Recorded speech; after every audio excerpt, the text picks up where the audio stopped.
word the Lord has given to me from the book of Joel, chapter 2, and verse 25 only. Joel, chapter 2, and verse 25. Did someone ask where Joel is? Yes. You get it. Joel, chapter 2, and verse 25. This is the verse that we know very well. So let me just read it for you, because you may take quite a bit of time to find Joel. So it reads, I will restore to you the years that the swarming locust has eaten. I just want to dwell on that word, I will restore the years the locust has eaten. Father, I want to bless you and thank you for this wonderful time. Hallelujah. As you begin to speak to our hearts, O Lord, Father, let this be nothing of man, but all of you. Lord Jesus Christ, now speak to us, speak to our hearts, and every resisting spirit I rebuke in Jesus' name. We hide under the blood of Jesus Christ throughout this moment, O God. We thank you, we bless you, Father. It is in Jesus' name I have prayed. Amen. Amen.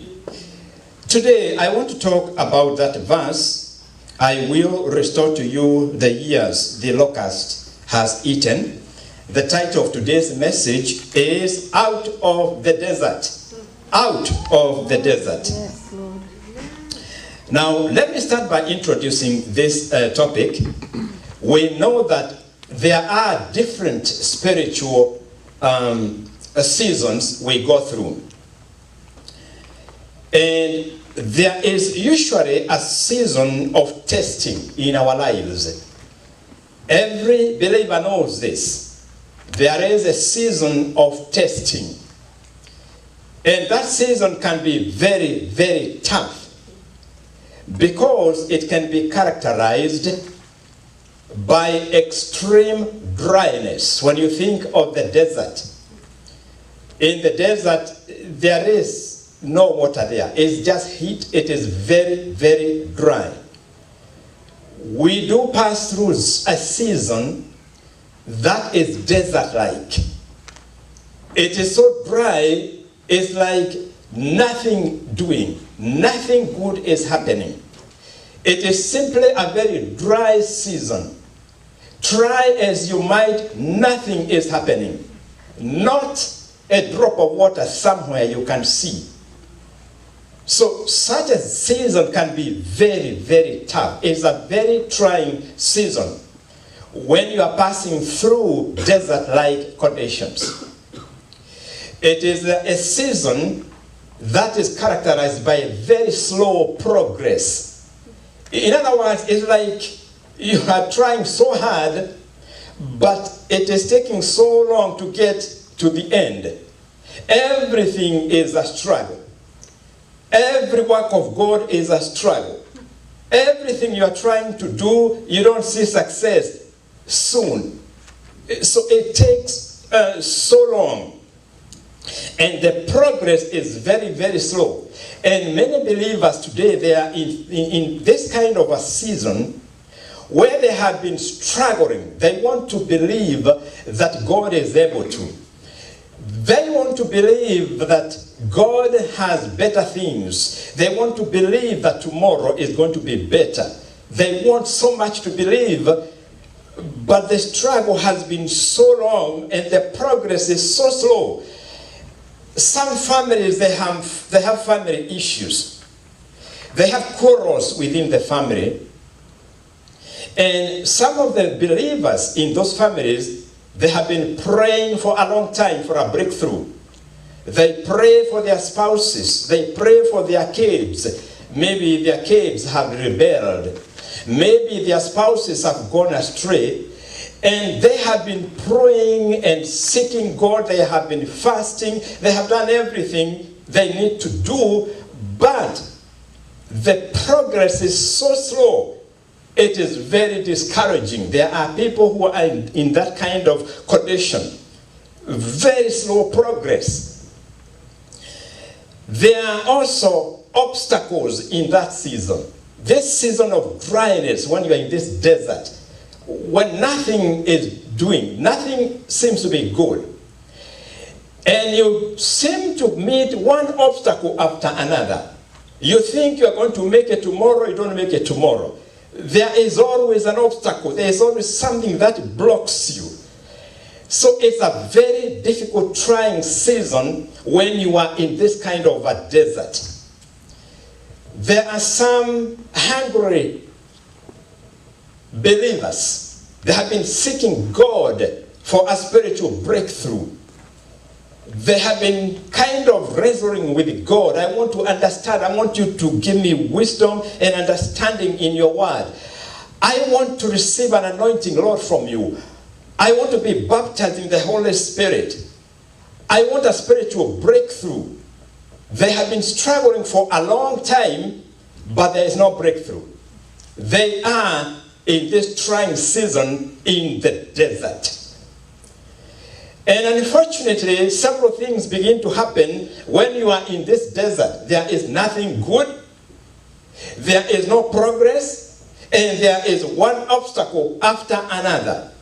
There are certain things that we begin to do. We are in this flesh, and we begin to react against the dryness. We begin to react against the lack of progress. We begin to react against the obstacles we keep on meeting.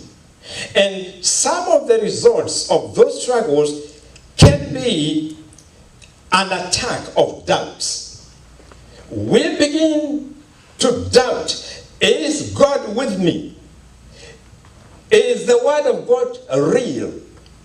Are the promises of God true? Yes, he says, do not worry about tomorrow. But is that true? We begin to doubt because our tomorrow, hallelujah, never seems to come. Because as we reach tomorrow, the struggles are still there. I am still in the desert condition. I am still meeting these blockages. So we begin to be assailed, we begin to be attacked by doubts, and we begin to wonder, will I make it? Is God real? Is God hearing me? Are my prayers actually reaching God? And many people begin to lose hope. The second thing that might happen is, because of this continuous sort of defeat, because of continuous dryness, we are not seeing the result of our prayers. We are not seeing any breakthrough. It's kind of just grinding all the time. It is heavy going. One result may be we begin to feel anger against God himself. We begin to ask, God, if you care, why are you letting me go through this? Lord, why is this thing taking so long? And we begin to have some anger against the Lord. Finally, we may reach a point, and unfortunately, we have met many believers who reach this point, the point of despair. We lose hope. This is the way we argue. Lord, I've been waiting for this thing for years. It is not 1 year, it's not 2 years, it's not 5 years. I have waited, Lord, and I have believed your word, but I'm not seeing anything. I have not seen a ray of sunshine. And the end result, I despair and I give up. This message is given to us today in order to address that kind of desert condition. This message is for those who have reached a stage where they are desperate. They are almost giving up. They are angry with God. They have begun to doubt the power of God. They have begun to doubt whether God actually hears them. Because they have been in this desert condition for a long, long time. And it is very bitter. It's the bitter pill to swallow. But today, the Lord is speaking directly to the hearts of these people. And this is the word of the Lord to you. He says there is a time of restoration. Amen. There is a time, and it has already been spoken this morning. My wife, as she was giving a word, she spoke exactly this word. There is a time God has set apart for restoration. There is a time of harvest. Just like a farmer, he waits or she waits until the harvest time. But the harvest time is not forever. It comes. And this is what the word of the Lord is telling us today. There is a time of harvest. There is a time, and this word has just been read for us. There is a time of rebuking the devourer. Yes. There are some who have lacked for so long. Yes. And what they make, it appears to be disappearing. They never seem to make ends meet. Because it's like when they make it, within a short time, it's gone. It's like somebody is taking the money, and the Lord is giving this word to you. He says, hallelujah, it is time for me to rebuke the devourer. It is a time then when the Lord is saying, I will restore the years the locust has eaten. Amen. I don't know whether you are in my condition and my position, but I need the Lord to restore the years the locust has eaten in my life. Yes. Hear the word of the Lord, beloved people of God. This word, as I have said before, it is a word that is chosen by the Lord God Almighty himself.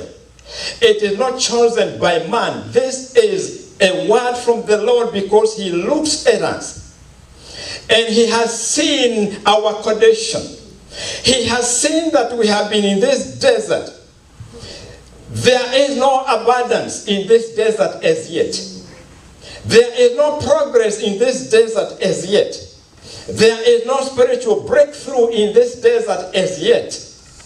The things God has promised, they have not happened. The word of the Lord that we have held on for so long, it is not yet fulfilled. But the Lord says today, I will rebuke the devourer. The Lord is saying, I am calling you out of the desert. Hallelujah. Amen. I receive this myself because I have waited for things. And I hold this word very dearly when he speaks and says, I am calling you out of that desert. This is your word today. As much as it is mine, it is your word. The Lord is calling you out of that desert where you have been for a long time.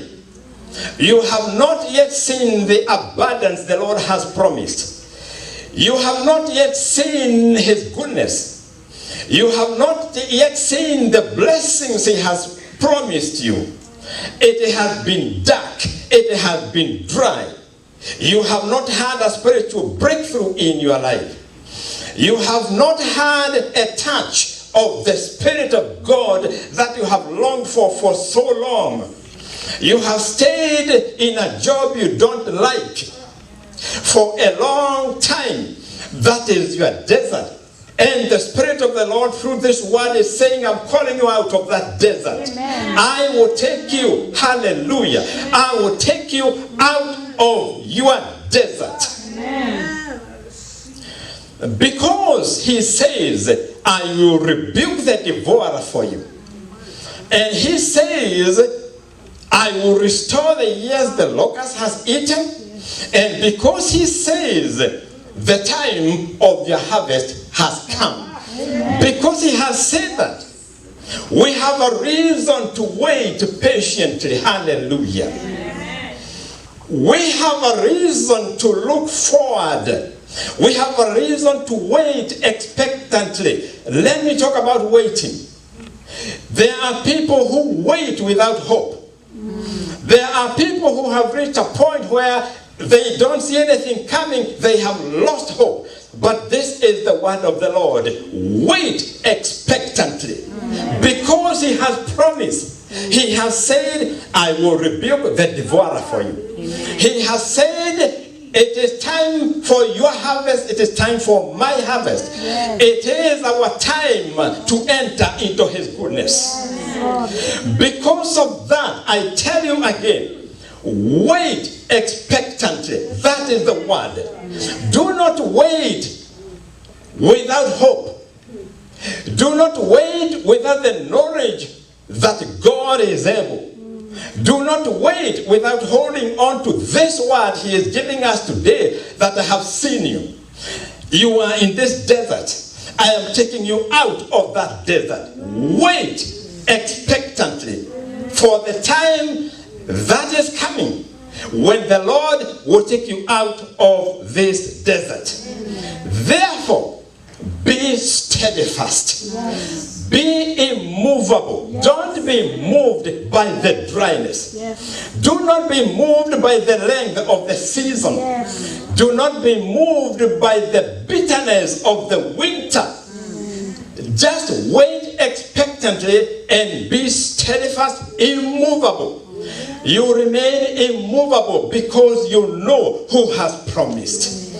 You know this God who says, I will rebuke the devourer. You know this God who says, I will restore the years the locust has eaten. You know this God.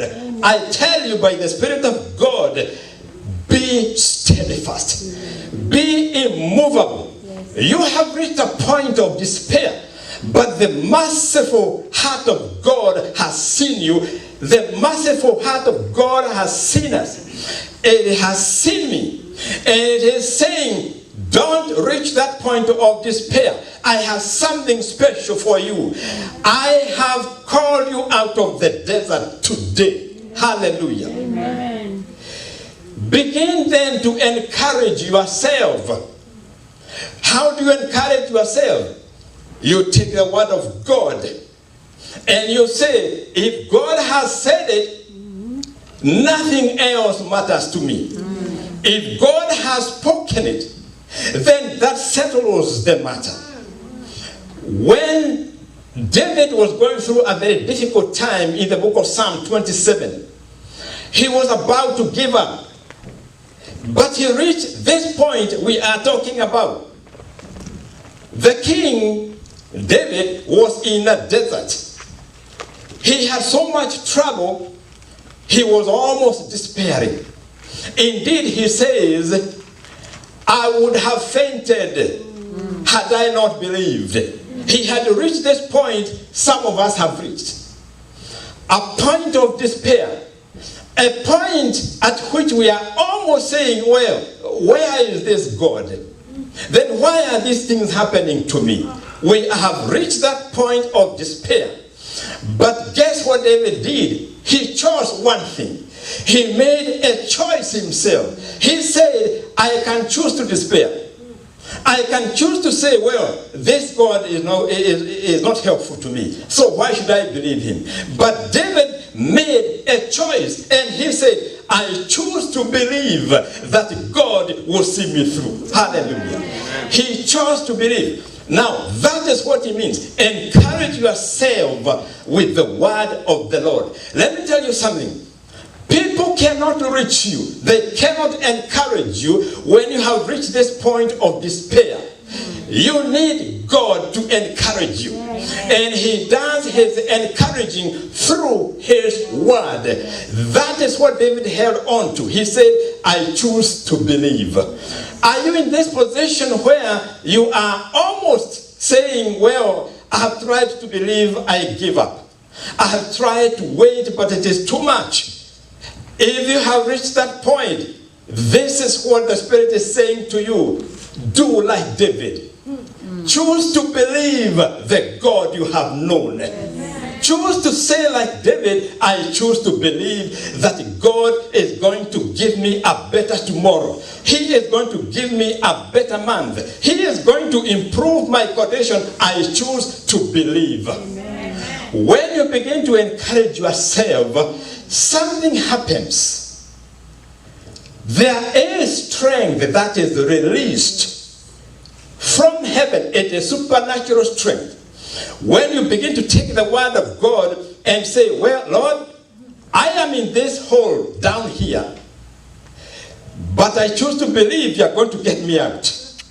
Because you have said you are the deliverer. Because you have said you will rebuke the devourer. Because you have said your harvest time has come. Even if I'm down there in this hole, I choose to believe you, God. When you choose to believe, there is supernatural power that is released through your faith, through my faith. Hear the words of Isaiah 40 and verse 31. This word in Isaiah 40 and verse 31 says, those who wait upon the Lord shall renew their strength. The waiting is not the normal waiting. It is the waiting of people who are expecting.